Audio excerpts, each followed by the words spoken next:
जय हिंद प्यारे बच्चों। कक्षा 9 गणित प्रश्नावली 1.6 का कंसेप्ट समझ रहे हैं हम इस वीडियो में। बताऊंगा प्रश्नावली 1.6 को करने के लिए आपको क्या से क्या आना चाहिए कम से कम। इसके अंदर टॉपिक दिया गया है वास्तविक संख्याओं के लिए घातांक नियम। तो हम इस प्रश्नावली में घातांक नियम समझेंगे। तो कुछ नियम हैं जिनको आप समझ लीजिए।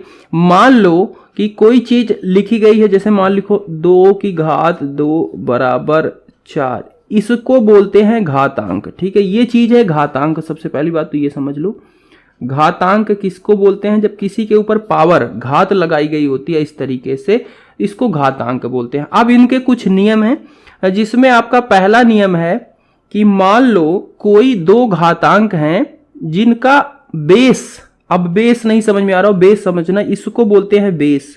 बेस आधार हिंदी में कहते हैं। ठीक है, ठीक है। और ये जो इसके ऊपर पावर लगी है इसको बोलते हैं घात। घात अंग्रेजी में एक्सपोनेंट कहते हैं, घात कहते हैं हिंदी में। ठीक है, तो कोई भी बेस है उसके ऊपर घात लगी है। इसी तरीके के दो नंबर हैं, उनका अगर गुणा होगा तो क्या रिजल्ट आएगा? मान लो कोई दो नंबर है, a है, दूसरा भी a है, और पहले वाले a की घात m है, दूसरे वाले की घात n है। मतलब इनकी घातें अलग अलग हैं, आधार क्या है? बराबर हैं। और जब इनका गुना होगा तो ये क्या हो जाता है? आधार जो बराबर है वही लिखेंगे और घातों का योग हो जाता है।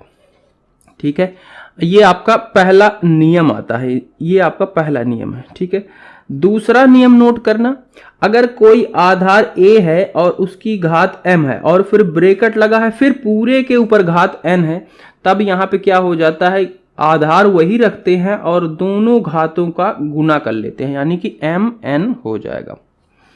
तीसरा नियम समझिए इसमें, अगर कोई आधार है a जिसकी घात है m और भाग दिया गया है कोई आधार a है जिसकी घात n है, घात अलग अलग है, आधार बराबर है, तब क्या होता है? तो आधार को वही रखते हैं और घातों का माइनस हो जाता है, घटाव हो जाता है। ऊपर वाली घात से नीचे वाली घात को घटा देते हैं। ठीक है, इसी में चौथा नियम है कि अगर किसी आधार कोई अलग अलग है और इनकी घातें क्या है? बराबर है, जैसे a की घात m, b की घात m, तो आधार तो अलग अलग हैं पर घात क्या है? बराबर है। तब यहाँ पे जो आधार है उसका गुना हो जाता है और घात इस पूरे के ऊपर लग जाती है, जो रहती है बराबर दोनों में। ठीक है, m है तो m ही लग जाएगी। तो ये 4 नियम हैं।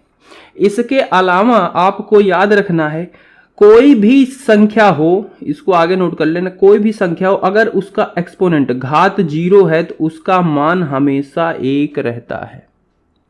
ठीक है, उसका मान हमेशा ही 1 रहता है, ये बहुत ही इंपॉर्टेंट है। कुछ भी घात हो, 100 है, 100 की घात 0 लगी है, कोई भी अंक है उसकी घात 0 लगी है, मतलब उसका मान 1। ठीक है, और एक चीज है कि अगर कोई एक्सपोनेंट, कोई घातांक आपका बटे के रूप में लिखा 1/a की घात n, ठीक है, ऐसे लिखा गया है, तब अगर आप इसको ऊपर लाओगे तो इसकी घात क्या हो जाती है? ऋण हो जाती है। मतलब ये घात जब ऊपर आती है तो ये ऋण हो जाती है, यानी कि a की घात -n, ऐसे भी आप लिख सकते हो। इस चीज को बहुत ही ध्यान से समझ के रखना। अगर ऐसे कोई अंक लिखा गया तो आप उसको इस रूप में लिख सकते हो, कोई प्रॉब्लम नहीं है।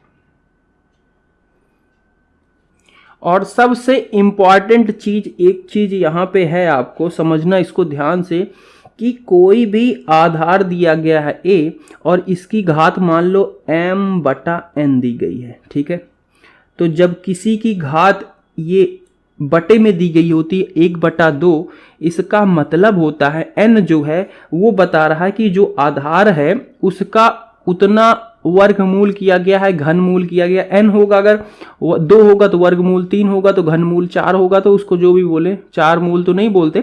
ठीक है, तो उसकी क्या है? वर्गमूल है। और आपको पता हो, जब जो वर्गमूल होता है वहां यहाँ पे 2 लिखा हुआ होता है, पर हम लिखते नहीं वर्गमूल के लिए, 3 के लिए लिखते हैं। जब घनमूल होता है तो यहाँ पे 3 लिखते हैं। तो इसीलिए मैं इस n को यहाँ पे लिख दे रहा हूं कि जितनी भी ये नीचे होगी नंबर, उतना हम इसका वर्गमूल घनमूल करेंगे। ठीक है, जो भी होगा, 2 होगा तो वर्गमूल, 3 होगा तो घनमूल। और जो m है और इसके अंदर क्या होगा, आधार, और m जो है इस पूरे के ऊपर घात लग जाएगा। ठीक है, ठीक है, ये चीज लिख सकते हो। इसी को आप इस तरीके से भी लिख सकते हो कि जो n है वो तो उसका वर्गमूल कर रहा है, और जो आधार है m जो है उस आधार का पावर के रूप में लग जाएगा। तो ये बहुत ही इंपॉर्टेंट है, इसको बहुत ही अच्छे से समझना। और ठीक है, तो ये आपके कुछ बेसिक नियम हैं। अगर आपने इनको समझ लिया तो आप प्रश्नावली को बड़े आराम से कर सकते हो।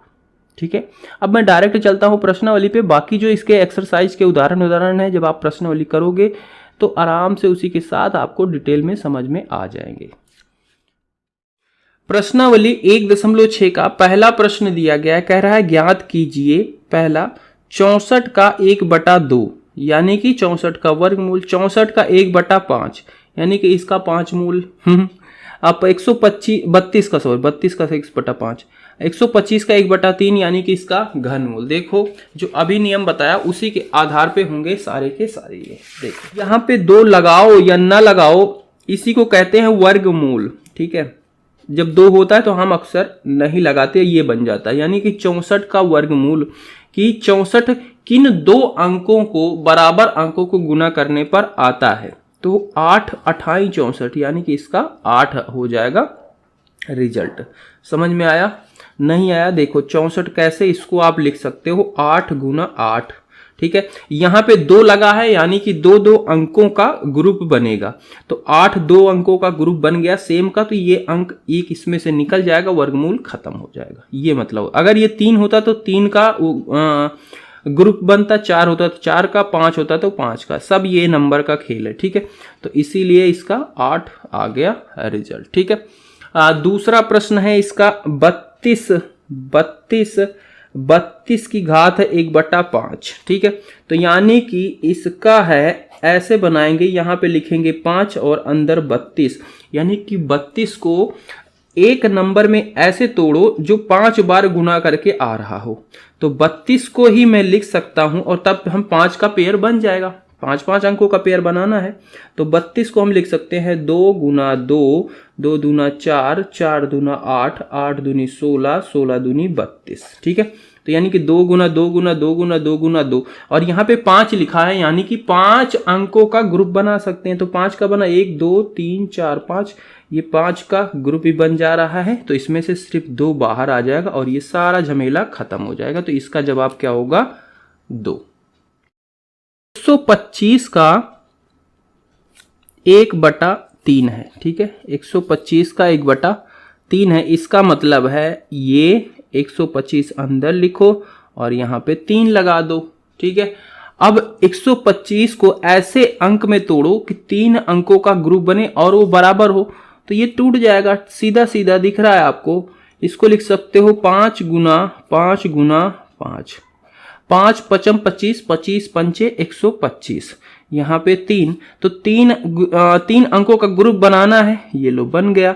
अब यहां से एक अंक बाहर निकल जाएगा, ये सारा झमेला खत्म, यानी कि सिर्फ 5, तो ये 5 आ जाएगा इसका जवाब। दूसरा प्रश्न दिया गया है, ज्ञात कीजिए 9 की घात 3/2, सेकंड 32 की घात 2/5, थर्ड फोर्थ ऐसे दिए गए हैं। ठीक है, सबको ज्ञात ही करना है।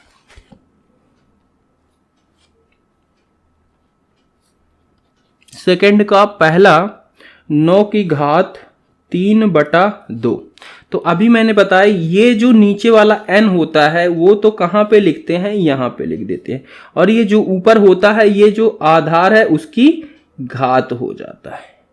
इसको चाहो यहां लिखो या फिर आप इसी को वर्गमूल करने के बाद ये पूरे के ऊपर भी लिख सकते हो, दोनों सही है। ठीक है, जैसा आपको अच्छा लगे आप कर सकते हो। तो मैं ये वाले से फॉलो करके कर रहा हूं, क्योंकि अगर मैं इसे करूंगा तो ये 9 9 81 और 81 का 9 तीन बार करेंगे, 9 गुना 9 गुना 9 बनेगा, फिर उसका करेंगे तो बहुत बड़ा हो जाएगा नंबर। ठीक है, तो ऐसे करते हैं, यहाँ पे सबसे पहले इस 9 को तोड़ते हैं, क्या वर्गमूल करते हैं। तो 9 का वर्गमूल आपको याद ही होगा, ये आप लिख सकते हो इसको 3 गुना 3 पूरे के ऊपर घात 3, ठीक है। अब यहाँ पे 2 है यानी कि 2 का पेयर बनाना है, तो यहाँ से 3 बाहर आ जाएगा, ठीक है सिर्फ, और बाकी झमेला खत्म हो गया। अब इसकी 3 की घात 3 है यानी कि 3 गुना 3 गुना 3, ठीक है। तो 3 गुना 3 गुना 3, 3 त्रिक का 9, 9 त्रिक 27, तो इसका जवाब हो जाएगा 27। इसका सेकंड पार्ट है 32 की घात 2/5, ठीक है। तो यहां पे 32 लिखो, 32 के ऊपर ये सिंबल लगाओ और ये नीचे जो अंक है वो यहां पे लग जाएगा और पूरे के ऊपर घात 2 लगा दो। अब इस 32 को इस तरीके से तोड़ो कि 5 एक ही नंबर हो, 5 बार गुणा करने पर आए। तो ये 2 अभी हमने किया पहले, उसी तरीके से हो रहा है, तो ये 2 का है, ठीक है। तो इसको हम लिख सकते हैं 2 गुना 2 गुना 2 गुना 2 गुना 2, ठीक है। और यहाँ पे लगा है 5 यानी कि 5 अंकों का ग्रुप बनेगा, तो 5 का बन गया और वहां से 2 आ जाएगा बाहर और पूरे के ऊपर घात 2, तो यानी कि 2 की घात 2, 2 दूना 4, ठीक है। 2 गुना 2 यानी कि 4, तो इसका 4 हो जाएगा जवाब। इसका थर्ड पार्ट है 16 की घात 3/4, 16 की घात 3/4, ठीक है। तो ये हो गया 16 की घात 3/4, तो 3 की घात ऊपर लग जाएगा और यहाँ पे 4 आ जाएगा। अब 16 को ऐसे तोड़ना है एक नंबर में जिसको 4 बार गुना करने पर 16 आया हो, तो 16 को क्या लिख सकते हो, 2 गुना 2 गुना 2 गुना 2, 2 दूना 4, 4 दूनी 8, 8 दूनी 16, तो ये यहाँ पे 4 लगा दिया सिंबल, यहाँ पे 3, ये 4 अंकों का पेयर बन गया, यहाँ से आ गया 2, 2 की घात 3 यानी कि 8, तो 8 इसका जवाब हो जाएगा।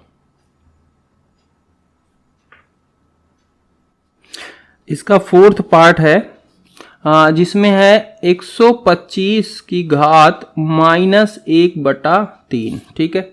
अब यहाँ पे माइनस लगा हुआ है, तो सबसे पहली बात तो ये जो नंबर है ये आपका है 1/125 की घात 1/3, ठीक है। समझ में आई बात, ये है माइनस है यानी कि ये है, बताया ना माइनस क्या था, a की घात -n बराबर क्या था, a की घात n, ये, ठीक है।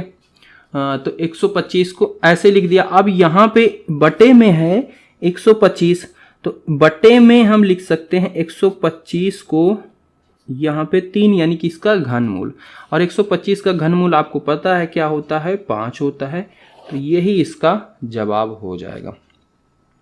तीसरा प्रश्न है सरल कीजिए 2 की घात 2/3 गुना 2 की घात 1/5, बाकी आगे ऐसे ही है, ठीक है।